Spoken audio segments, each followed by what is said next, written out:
Kata Marta kepadanya, "Aku tahu bahwa ia akan hidup kembali pada waktu orang-orang mati dihidupkan lagi, yaitu pada hari kiamat." Sabda Isa kepadanya, "Akulah kebangkitan dan hidup.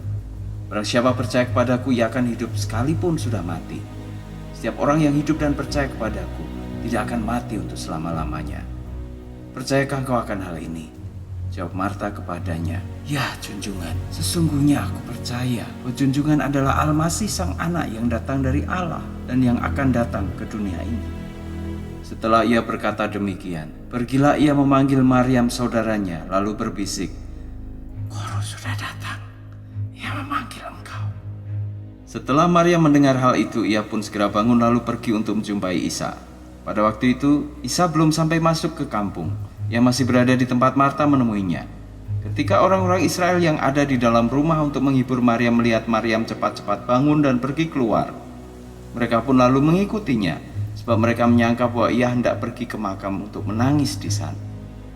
Setelah Maryam sampai ke tempat Isa dan melihat dia, sujudlah ia di kakinya serta berkata, "Ya junjungan, jika engkau ada di sini, tentu saudaraku itu tidak akan meninggal."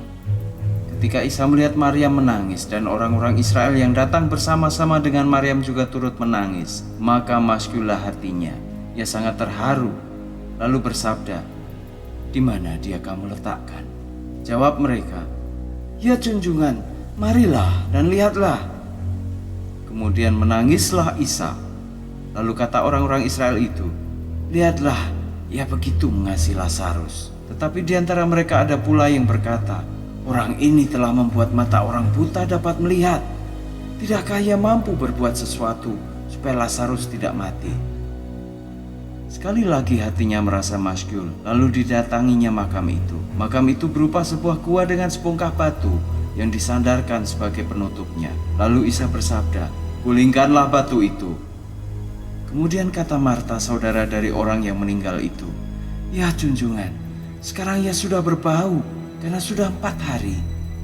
Sabda Isa kepada perempuan itu, "Bukankah aku sudah berkata kepadamu bahwa jika engkau percaya maka engkau akan melihat kemuliaan Allah?" Lalu mereka menggulingkan batu itu. Kemudian menengadahlah Isa sambil bersabda, "Ya Bapa, aku mengucap syukur kepadamu sebab engkau mendengarkan aku. Aku tahu bahwa engkau selalu mendengarkan aku, tetapi aku berkata demikian demi orang banyak yang berdiri di sekelilingku, supaya mereka percaya bahwa engkaulah yang mengutus aku." Ia dengan suara nyaring, "Hai Lazarus, keluarlah!" Lalu orang yang sudah meninggal itu pun keluar. Kaki dan tangannya masih terikat kain kafan, bahkan mukanya pun masih berbalut kain peluh. Sabda Isa kepada mereka, "Lepaskan kain pembungkusnya dan biarkanlah ia pergi." Dari antara orang-orang Israel yang datang mengunjungi Maryam dan melihat apa yang telah diperbuat oleh Isa, banyak yang menjadi percaya kepadanya.